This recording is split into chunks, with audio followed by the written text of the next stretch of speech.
So kung ganito ang ipapakita mong asal, na ang iyong bunganga ay mas mabaho pa sa isang dekadang walang ligong askal, dapat lang na hindi ka natangkilikin ng mga taong merong matitinong pag-iisip. Kasi ito real talk ang susuporta lang sa mga basurang katulad mo ay ang mga tao lamang na may utak ipis. Imagine ninyong putya gawing biro ang mga leader at mga seryosong issue, lalo pat may kasamang mura at pang-iinsulto. Anong sagot nyo? Si former President Duterte nagmumura.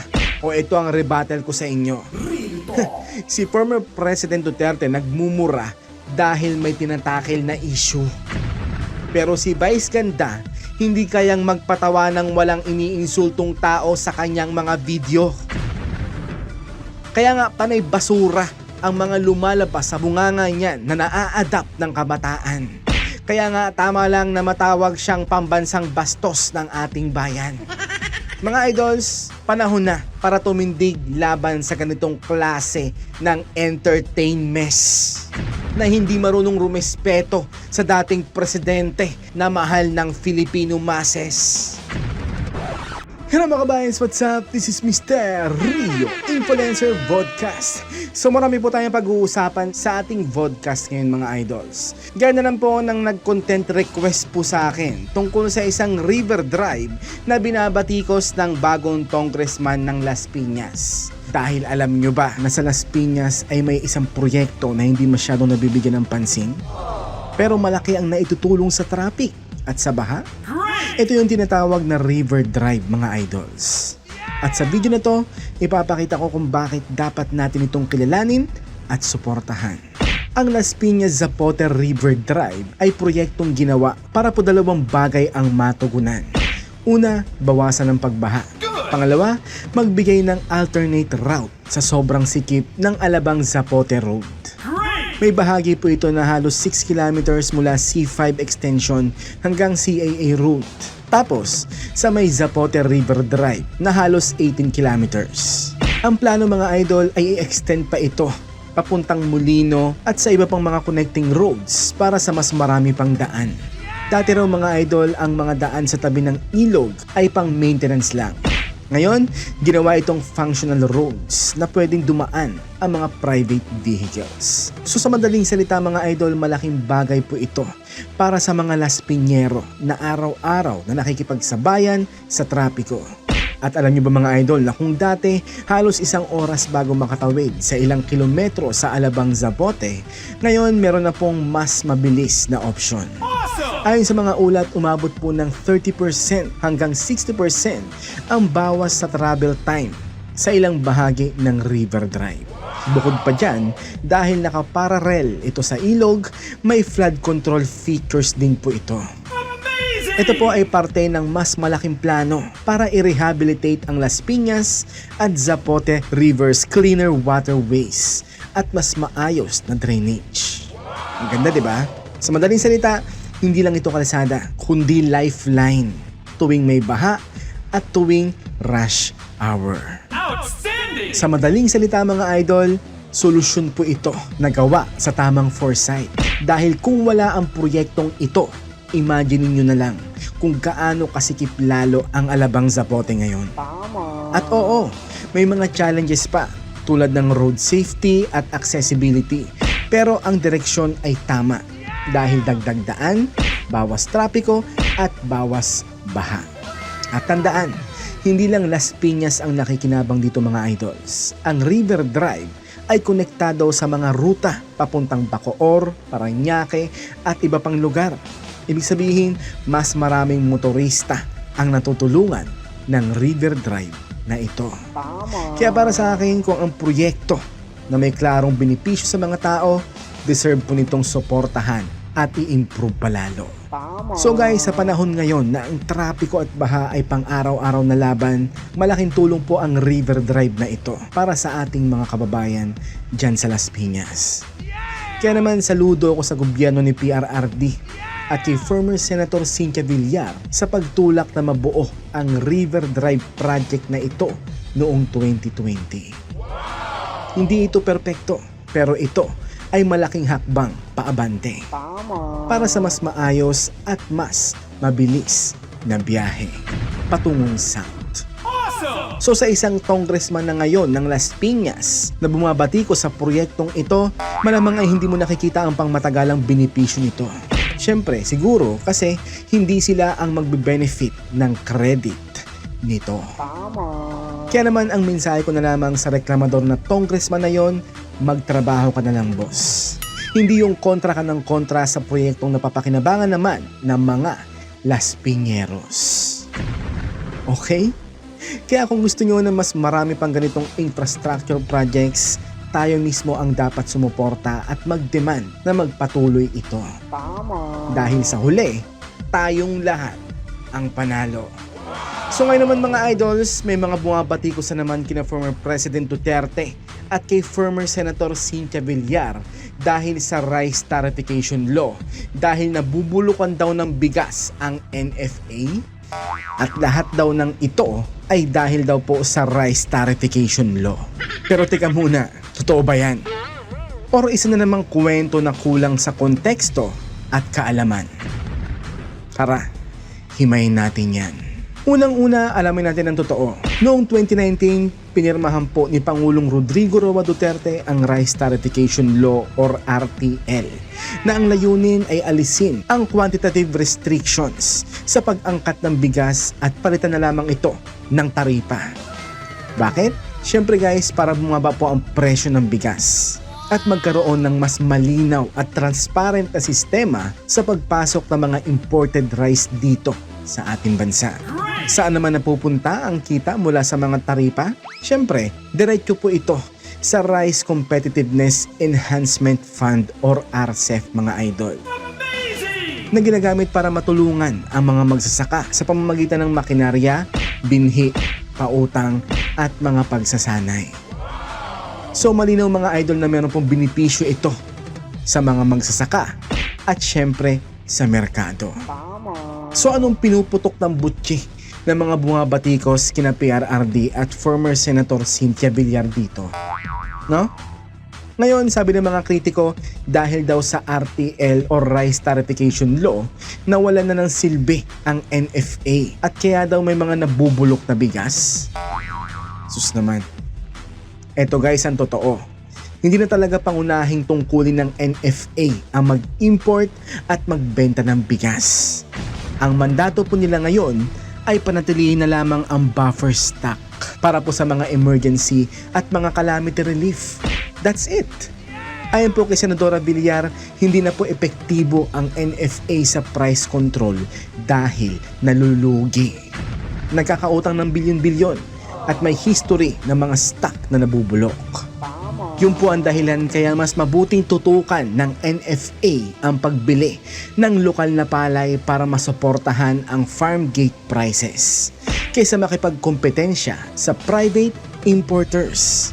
Kasi mga idol, malinaw ito na ang rice tariffication law ay hindi po para pabayaan ang mga magsasaka o para magpatambak ng bigas sa mga warehouse. So kung may mga nabubulok na bigas, kadalasan yan ay dahil sa mismanagement sa group level. Hindi dahil sa mismong batas at hindi rin yung lumikha ng batas at hindi rin dahil sa pumirma ng batas. Okay? Parang ganito lang yan mga idol. May bagong patakaran na para gawing mas maayos ang sistema. Pero kung may ahensya o tao na hindi ginagawa ang mga trabaho nila ng maayos, sila ang dapat managot. Diba? Kaya naman ang masabi ko lang ay hindi po kasalanan ni na former President Rodrigo Roa Duterte at ni former Senator Cynthia Villar ang pagkabulok ng mga NFA rice na yan sa panahon nila. Okay? Sa totoo lang, halata na ginagamit ng itong issue na to para siraan sina Duterte at Villar. Bakit? Kasi sa usapang bigas, madali kasing magpainit ng ulo ng tao. Lahat tayo kumakain ng bigas, kaya lahat apektado. Pero dapat po nating tandaan na ang problema sa presyo at supply ay kombinasyon ng maraming factors, okay? Gaya ng global rice prices, climate change, cost ng production at minsan inefficiency ng mga local offices. So mga idol, Importante na bago tayo maniwala sa mga posts at mga memes sa social media, alamin muna natin ang buong kwento. Okay? Sa kaso na former President Rodrigo Duterte at ni former Senator Cynthia Villar sa Rice Tariffication Law, naglatag lamang po sila ng reforma para gawing mas maayos ang sistema ng bigas sa merkado. So kung may problema sa implementasyon, ayusin natin ang sistema, hindi agad sisihin ang gumawa at nagpasa ng batas na yon. Di ba? So ang masasabi ko lang sa mga buwangabatikos kina former President Duterte at kay former Senator Villar sa issue na to, pwede bang tigil-tigilan nyo na ang mga pathetic issue na to? Pucha, matagal na po silang parehas wala sa gobyerno, pero minumulto pa rin sila ng mga pambabatikos nyo, no? Dahil wala kayong masisi sa kapalpakan nyo? Para sila na lang ang sisihin nyo? No? Ganun ba yon? Nakakaawa talaga tong basurang gobyerno ngayon, no? Dahil para mapagtakpan ang kanilang kapalpakan, imbis na solusyon, isisisi na lang nila sa nakaraang administrasyon. Yan po ang bagong Pilipinas. Imbis na magtrabaho para sa mamamayan, wala silang ibang gagawin kundi ang manisi na lang. Nakakatawa lang, di ba? So guys, ngayong linggo, umingay na naman po ang social media dahil sa isang kabastusan na ginawa ng komedyante at TV personality na si Vice Ganda aka The Horsey sa kanyang concert. At oo, hindi po ito simpleng biro para sa akin. Ito ay malinaw na pangungutya at pambabastos kay dating Pangulong Rodrigo Roa Duterte, mga idol. Dahil sa isang segment ng concert na Super Divas, ginamit ni Vice Ganda aka The Horsey ang kontrobersyal na issue ng West Philippine Sea at ang tinaguriang jet ski promise ni Pangulong Duterte. Narito po ang sinabi niya, mga idols. Nothing beats a jet ski holiday. Right now from Manila to West Philippine Sea via jet ski. Get unlimited water bombing from Chinese vessels and free trips to the Hague by the ICC. Food applies to TDS only. Big allowance for TDS are banned and limited.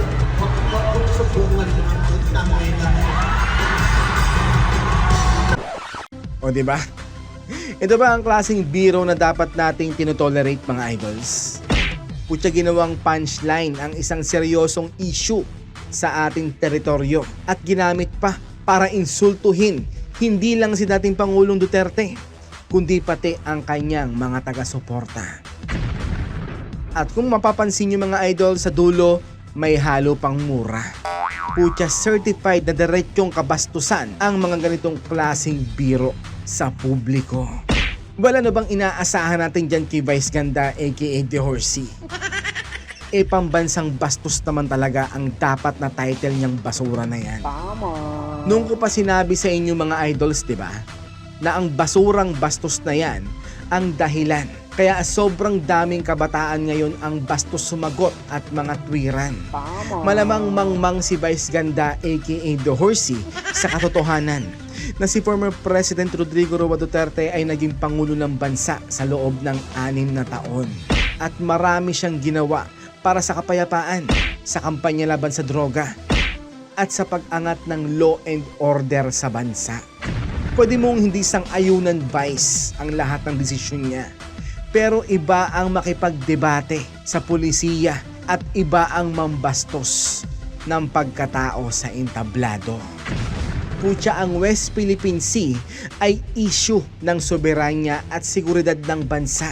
So hindi dapat gawing palamuti ito sa Comedy Act para lang patawanin ang madla. Kaya Vice Ganda aka The Horsey, alam mo kung gaano kalaki ang impluwensya mo sa kabataan.